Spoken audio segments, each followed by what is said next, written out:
Bienvenue à vous sur cette nouvelle vidéo de formation 2023. À l'issue de cette séquence, vous serez capable dans le logiciel de maîtriser l'insertion, la présentation et la mise en forme des tableaux dans Word.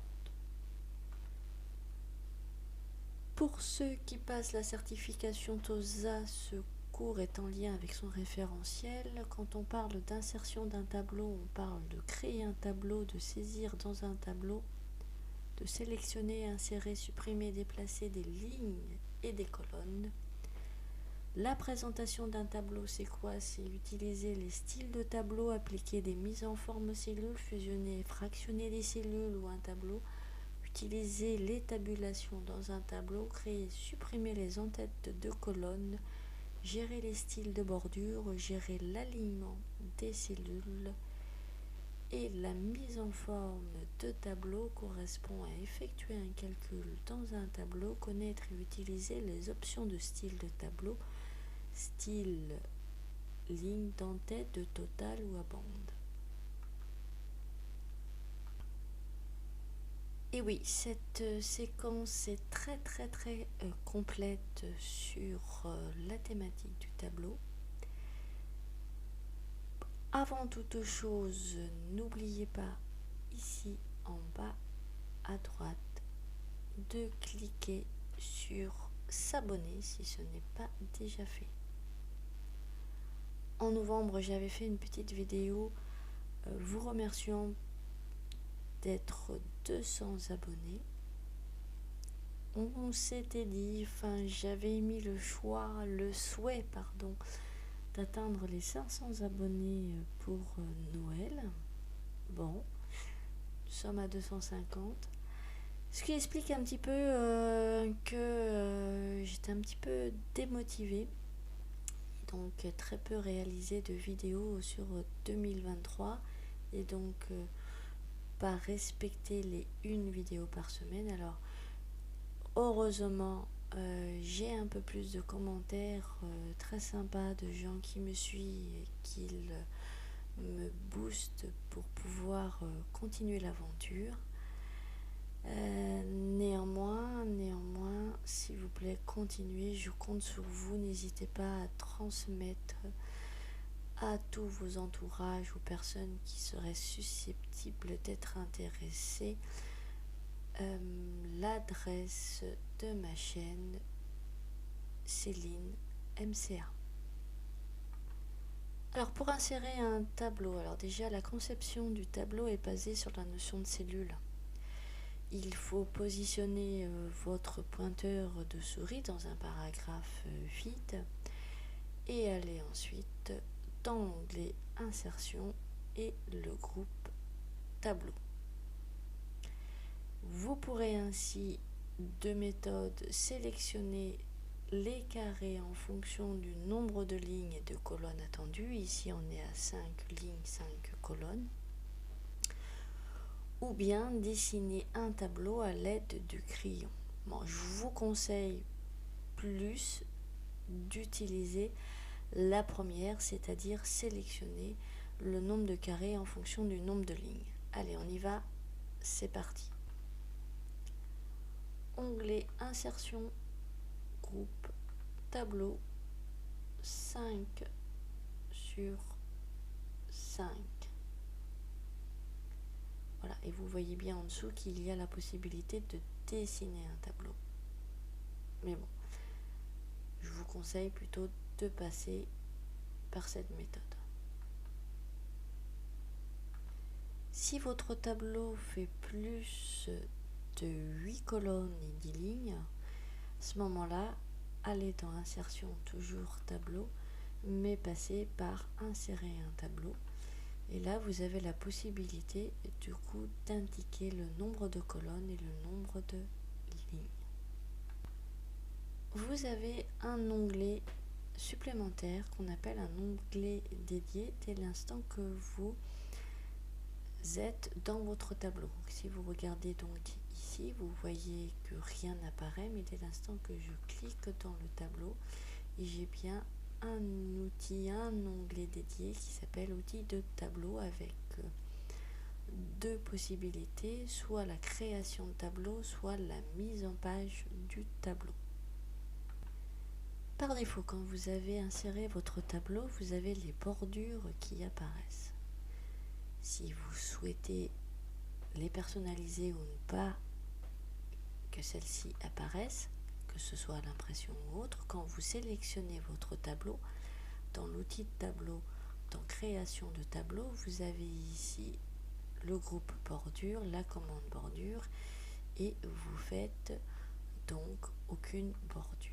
Alors bien sûr là c'est difficile du coup de bien distinguer les cellules que vous avez n'ayant plus le tracé des bordures, mais dans mise en page, dans l'outil de tableau, vous avez affiché le quatriage qui vous permet effectivement de voir le fait que vous ayez bien un tableau. C'est une information qui, elle, ne sera pas imprimée. Nous allons voir maintenant comment faire pour obtenir sur la deuxième ligne ici des différences au niveau des cellules, ainsi que sur la première colonne ici. Avant de réaliser les manipulations, on va voir tout de suite les sélections. Comment faire pour sélectionner une cellule, une ligne, une colonne ou carrément tout votre tableau. La sélection d'une cellule. Alors, il suffit de vous mettre dans la cellule ici et de cliquer, vous voyez ma souris, dans l'angle comme ça et hop, là vous avez sélectionné une cellule. Bien sûr, hein, n'hésitez pas à revenir sur mes vidéos sur les sélections dans Word, sélections multiples. Ça fonctionne aussi dans un tableau, hein, on utilise la touche contrôle, ce qui fait qu'on peut tout à fait sélectionner différentes cellules. Si vous voulez sélectionner toutes les cellules d'une ligne ou d'une colonne, et bien pareil, vous allez cliquer au bout comme ceci, et là vous avez sélectionné toute la ligne. Si vous voulez sélectionner plusieurs lignes qui ne se suivent pas, hein, toujours la touche contrôle. Si vous voulez sélectionner l'ensemble des lignes, cliquez et glissez. Et exactement pareil hein, pour ce qui est des colonnes. Vous pouvez avec la touche contrôle, dès l'instant que vous êtes au-dessus, sélectionner toutes les colonnes. Ou faire un cliquer et glisser, ou effectivement avec la touche shift, hein, on est exactement dans la même configuration, ou bien passer par l'outil dédié de tableau. Alors on va le faire, mais avant on va apprendre à sélectionner tout le tableau. Vous voyez ici que vous avez une petite commande qui apparaît. Si vous cliquez, vous avez sélectionné l'ensemble des cellules de votre tableau. Si vous n'êtes pas fan de sélection par la souris, vous pouvez passer par le ruban. Grâce à l'outil de tableau dans mise en page, vous avez dans le groupe tableau le bouton lanceur de la commande sélection, toutes les différentes possibilités de sélection que j'ai fait précédemment, mais au travers de la souris. Maintenant que nous avons vu comment sélectionner les différentes cellules, lignes, colonnes, nous allons pouvoir réaliser sur la deuxième ligne cette mise en forme des bordures. Donc là, nous allons sélectionner l'ensemble des cellules par la méthode qui vous convient le mieux. Ensuite, vous avez dans l'outil dédié tableau, dans l'onglet mise en page, la commande fractionner. Nous allons donc choisir fractionner et là on fait OK par rapport à la question et là on demande effectivement avoir 8 colonnes. On valide et on obtient le résultat des 8 colonnes dans les 4 cellules. C'est fractionné. On peut aussi obtenir ce résultat dans l'outil de tableau dédié dans l'onglet mise en page. Dans le groupe dessiner, vous avez dessiné un tableau. Quand vous cliquez sur cette commande, vous avez du coup votre curseur de souris qui se transforme en crayon. Alors après, il suffit de bien savoir dessiner en faisant un cliquer-glisser ici, on sépare. Et donc là, on valide. Alors il me dit qu'il ne veut pas. Voilà, il me disait qu'il ne voulait pas, mais en fin de compte, si, il veut. Alors, dessiner un tableau. Alors ça demande énormément du coup de temps et puis il faut avoir de l'adresse. Donc moi je vous suggère plutôt de passer par plutôt la commande fractionner, ce qui est beaucoup plus rapide. Alors maintenant, pour arriver à ce résultat ici, nous avons pareil deux possibilités. Donc toujours sélectionner. Et dans l'outil de tableau mise en page, vous avez fusionné. Alors voilà, quand vous fusionnez, effectivement, vous ne faites plus que une cellule au lieu de deux cellules de votre tableau. Vous avez là encore une autre possibilité où il faut là aussi, comme dessiner un tableau, être très précis, c'est-à-dire que dans l'outil de tableau de mise en page, vous avez la com. Quand vous sélectionnez la com, si vous cliquez sur cette fameuse bordure qui sépare, vous avez votre cellule qui est fusionnée. Nous avons une troisième possibilité si c'est une question visuelle. Quand vous sélectionnez vos deux cellules et que vous allez dans l'outil de tableau, création de tableau, la commande bordure, qui est exactement la même dans le chapitre bordure de la vidéo sur Word, donc n'hésitez pas à y revenir. Vous avez bordure et trame, on est exactement dans la même configuration et là vous pouvez demander à ne plus avoir la bordure, ce qui fait que d'un point de vue visuel, vous avez l'impression d'avoir fusionné votre cellule, mais vous êtes toujours sur deux cellules. Après, tout dépend de la présentation et du résultat que vous souhaitez.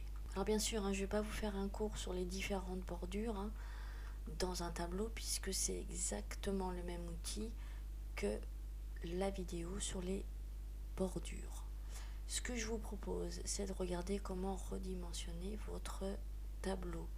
Donc vous avez ici la possibilité, quand vous le sélectionnez, de le déplacer de cette façon. Vous avez la possibilité de le redimensionner en passant ici au travers, voilà, dans le coin. Alors, si ma souris veut bien se mettre dans le coin, on l'avait tout à l'heure. Hop là, avec la vidéo, c'est pas, voilà, là, de l'agrandir, etc., etc.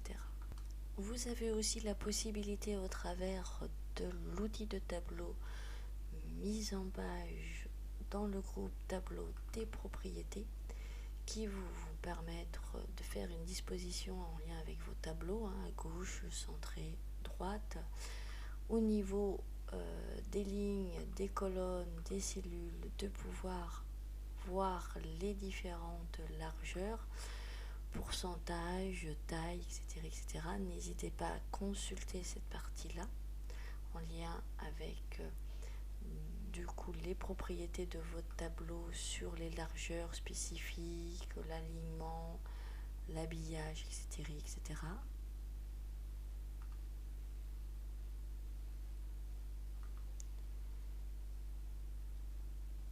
Sinon, c'est aussi à partir de création de tableaux, vous avez la possibilité ici aussi de voir la hauteur et la largeur de votre tableau. Donc, par exemple ici, si je sélectionne ma ligne, j'ai ma vidéo, voilà. Donc là, nous avons la possibilité de changer la hauteur de la ligne. Et nous avons aussi la possibilité derrière. Donc là, quand je sélectionne la colonne de mon tableau, la possibilité derrière de modifier la largeur de la colonne de mon tableau. Vous avez dans le même ici la possibilité d'uniformiser les lignes. Alors vous voyez que de ce fait elles sont tous de la même hauteur, ou d'uniformiser les colonnes. Vous avez vu qu'en lien avec les colonnes, ça uniformisé. Par exemple, ici, on avait 1, 2, 3, 4, 5, 6, 7, 8, 9 colonnes. Les 9 colonnes font la même largeur. Et ici, là, ça ne se voit pas, mais vous voyez, il y a le trait, la bordure normalement qui doit être. On a donc 1, 2, 3, 4, 5, les 6 colonnes qui ont la même largeur. Dans la taille, vous avez aussi la possibilité d'avoir l'ajustement automatique en fonction du contenu, en fonction de la fenêtre et des largeurs de colonnes qui peuvent être fixes. Pour saisir votre texte, il n'y a rien d'extraordinaire. Donc dès l'instant que vous saisissez votre texte, il va se retrouver à gauche de votre bordure. Donc là, si je tape le tableau, on l'a bien à gauche. Si je tape ici ligne, on l'a bien aussi à gauche. Pour la mise en forme de votre police, vous pouvez très bien passer par l'onglet accueil du groupe police. Donc ça, pareil, n'hésitez pas à regarder mes précédentes vidéos.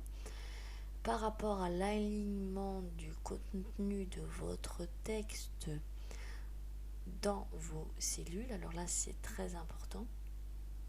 Pour mieux vous rendre compte, j'ai donc augmenté la hauteur de mes 2 lignes qui contiennent du texte. Lorsque je me positionne ici, vous avez dans l'outil de tableau étant mise en page, dans l'alignement, les différentes possibilités d'alignement de votre texte ou contenu. Donc là, on est sur du centrage dans la hauteur, mais toujours à gauche. Là, de même à droite, mais effectivement, j'ai toujours, c'est pas forcément un bon exemple là, cette fameuse bordure, donc je vais fusionner, comme ça on va être tranquille pour mieux se rendre compte. Donc là à droite, il s'avère qu'il y a le petit retrait là qui a été bougé.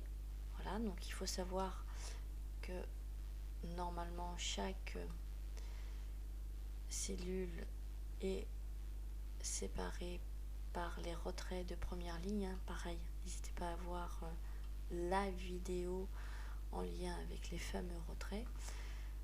Donc là c'est pareil, ça a dépassé le contenu. Donc là, hop, j'ai sélectionné, donc je suis en alignement. Si je veux centrer, vers le bas, etc. Et puis pareil pour le mot ligne, vous avez les différentes possibilités d'alignement. Vous pouvez aussi aligner votre texte ici. Donc vous avez pareil la possibilité de l'aligner comme représenté sur la commande. Idem que sur la vidéo, sur les bordures, vous avez la possibilité de faire une couleur de remplissage.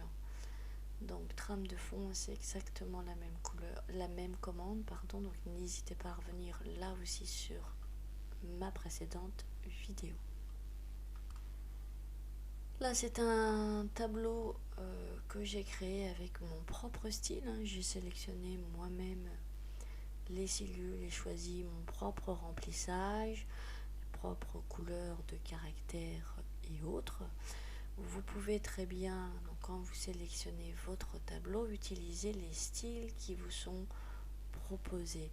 Quand vous allez dans l'outil de tableau, création de tableau, vous avez à votre disposition différents styles, vous voyez, qui vous sont proposés.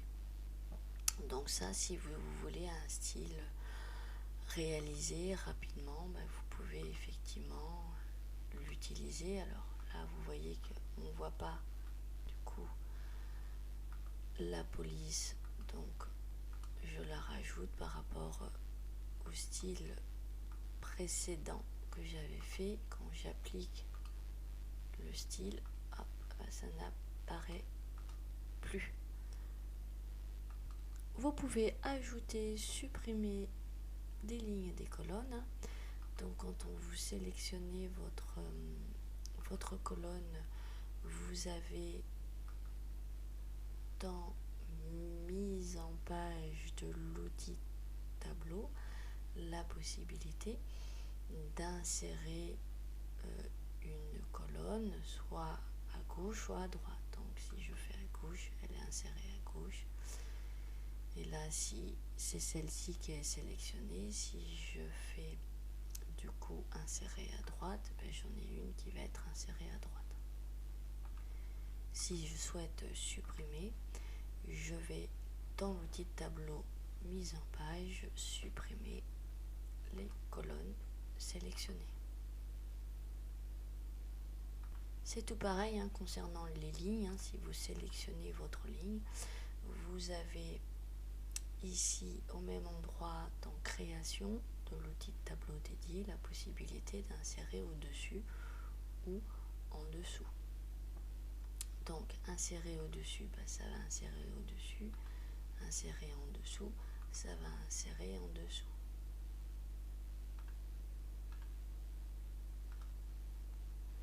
Insérer dessous.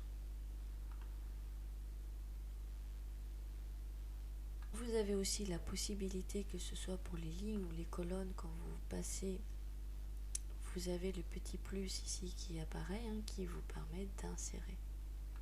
Vous voyez, je clique autant de fois, ça insère autant de fois.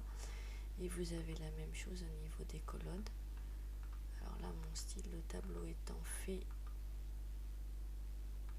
avec des colonnes mal définies, voilà, donc là, on retrouve cette fameuse commande. Et vous avez aussi une autre possibilité, c'est de vous mettre sur la dernière cellule de votre tableau et d'utiliser la touche tabulation. Alors vous remarquerez qu'il garde la mise en forme de votre style. Donc là on était sur un style avec du gris, du blanc, donc il va dans cette continuité. Alors vous avez la possibilité de convertir du texte en tableau. Il s'agit donc de transformer en tableau une suite de paragraphes contenant des textes présents en colonnes qui sont séparés soit par des tabulations ou des points-virgules. Effectivement, si on fait apparaître le marque de paragraphe, maintenant je sais que vous êtes des champions là-dessus, sinon mes vidéos, je me répète. Donc là, on a bien le fait que j'ai appuyé sur la touche tabulation entre personne, anniversaire, Sophie et la date de naissance, et que j'ai appuyé sur la touche entrée pour créer un nouveau paragraphe à chaque ligne. Je veux pouvoir à ce que ce contenu de suite de texte, de lignes, de paragraphes se transforme, soit converti en tableau. Je vais donc sélectionner l'ensemble de mes lignes et je vais aller dans l'outil insertion tableau et je vais demander à convertir le texte en tableau. Il a repéré que le nombre de colonnes était de 2 et qu'il y avait 5 marques de paragraphes. Donc je fais entrer et là nous avons effectivement le tableau qui se présente. Alors bien sûr, dans création, mise en page, ici je peux demander à uniformiser les colonnes. De ce fait, j'ai les deux colonnes qui sont de la même largeur, ou je peux aussi très bien utiliser ici en haut les différentes marques de colonnes et faire en sorte que la largeur des deux colonnes soit plus cohérente par rapport au contenu de mon texte. Je peux aussi faire tout à fait l'inverse, c'est-à-dire convertir mon tableau en texte.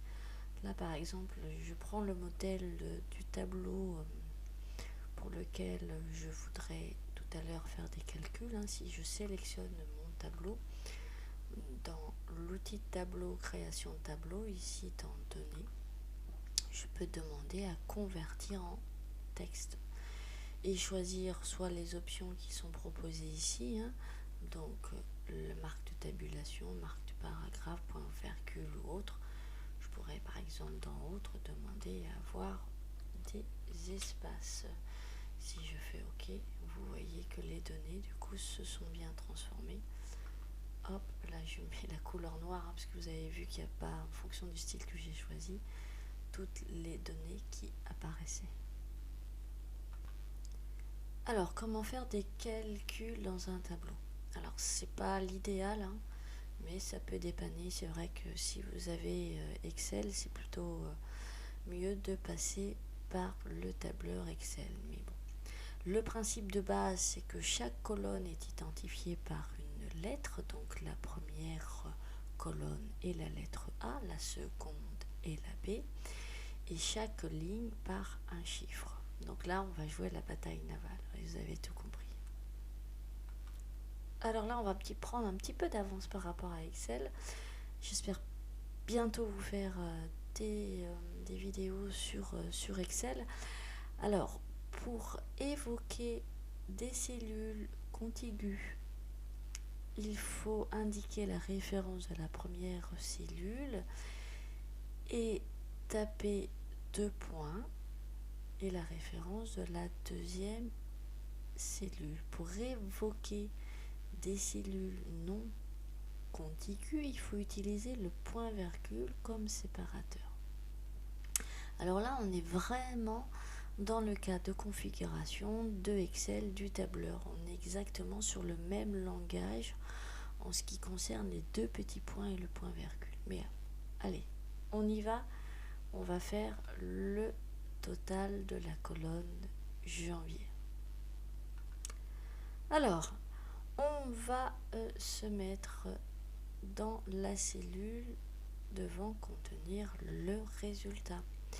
Et dans l'outil de tableau, dans mise en page, dans données, nous avons le fameux FX formule qu'on retrouve aussi dans Excel. Quand on clique, nous avons une fenêtre supplémentaire qui apparaît intitulée formule. Alors par défaut, vous avez la somme above qui apparaît. Ouais, je suis toujours aussi nulle en 2023 en anglais. Alors, on est encore sur du Excel. Alors j'ai dit somme, mais c'est pas somme, c'est son. Somme. Et du coup, là, ça va faire le calcul de toutes les cellules du dessus. Vous avez aussi la possibilité en dessous ou sur les cellules de gauche ou sur les cellules de droite en utilisant les termes anglais pour pouvoir le faire. Là, nous, on va plutôt utiliser ce qu'on a dit, les choses beaucoup plus simples, c'est que chaque colonne a sa lettre et chaque ligne son chiffre. Donc là, on est sur A1, A2, A3, A4, A5. Donc on pourrait faire égal à A1 plus l'opérateur addition, A2 plus A3 plus, alors j'ai fait une erreur parce que janvier je le compte pas, c'est du texte, donc 2, 3, 4, j'essaye de faire vite, 1, 2, 3, 4 et 5, à 5. Je pourrais très bien choisir un format de nom, mais là on est avec séparateur de milliers et autres, pourcentage, euros, etc., etc. vous mettre éventuellement celui-ci. Et si je fais OK, on est sur 750 avec le format de nombre que j'ai prédéfini. Je recommence, hein, j'aurais pas saisi et j'aurais laissé la formule de base, hein, regardez, puisque above dit toutes les cellules du dessus, bah effectivement si je fais donner, que je fais ça et que je laisse cette formule par défaut et que je fais OK, on est sur 750 et comme j'ai pas fait de format de cellule, on reste toujours sur 750. Et puis si on le faisait par rapport à la règle des cellules, par rapport au point virgule et aux deux petits points, si je vais toujours dans données format de cellule et que je fais cette formule là mais en disant A1 alors A2, hein, je suis têtu, deux petits points jusqu'à A5, et bien là il va normalement me faire le total, puisque sonne ça veut dire le total de A1 à A5. Donc là nous avons la possibilité de faire la formule rapide qui va normalement nous être proposée par défaut, hein, c'est le sun, et en anglais c'est les cellules de gauche, et gauche ça se dit left. Toujours aussi doué. Alors donner formule, vous voyez il nous l'indique, hein, et si je fais OK, évidemment il va faire le total, sauf que là je suis sur du format, hop là, couleur blanc, ça sera un petit peu mieux avec la couleur noire. Sinon je choisis moi-même, oups là, désolé, dans le FX mes différentes cellules. Donc là on est sur A2,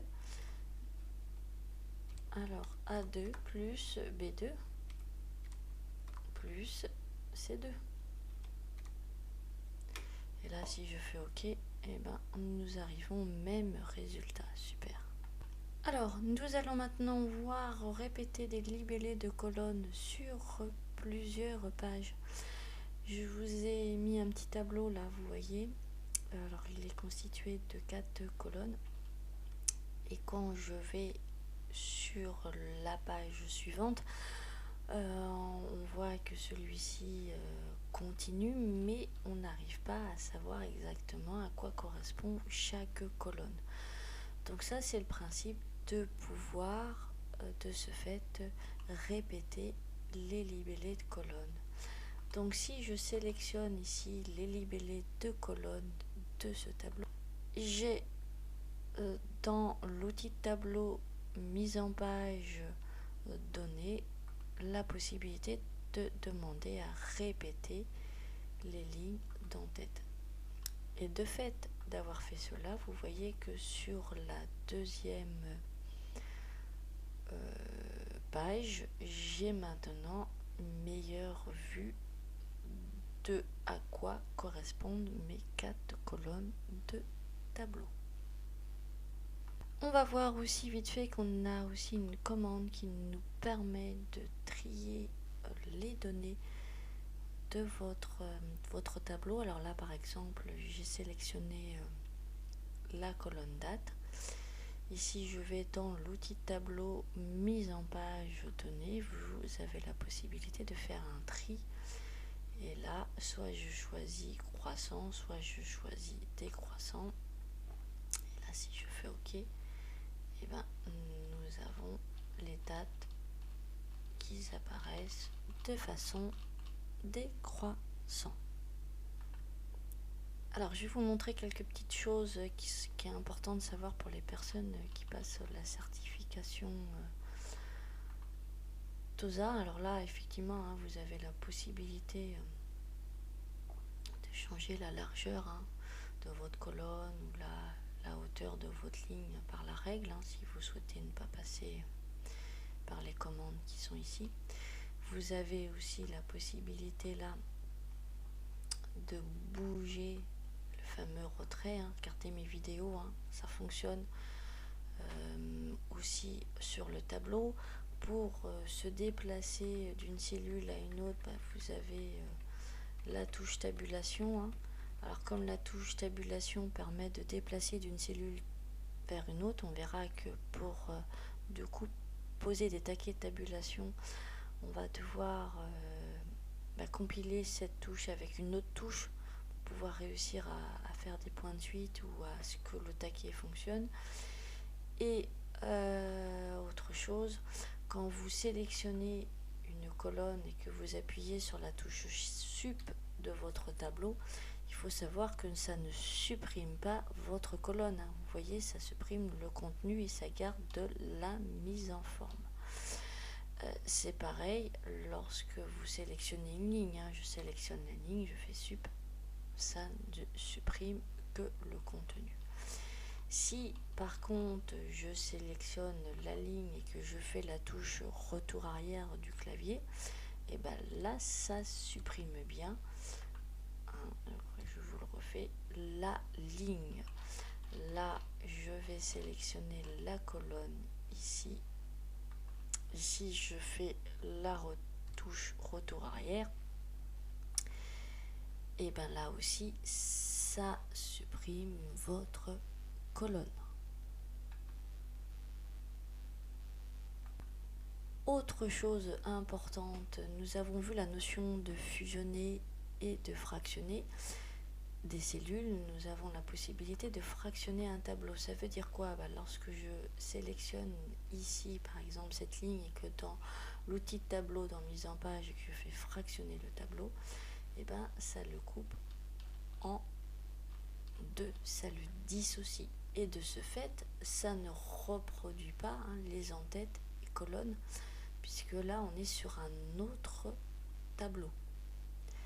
Donc là par contre, si vous mettez d'autres données, par exemple là je tape, alors je sélectionne, hop, et je tape date, là hop, je divide, et là je dis prix. Ce tableau, s'il va sur l'autre, il n'y va pas. Donc là, je me mets dans la dernière cellule. Hein. Si j'utilise la touche tabulation, je rajoute des lignes supplémentaires. Et là, si je voudrais avoir le même intitulé, c'est à partir de ce tableau-là que je fais la manipulation pour répéter les en-têtes. Et là, on a exactement le même intitulé sur la deuxième page. Donc fractionner, c'est bien, fractionner le tableau, c'est bien le dissocier du précédent tableau.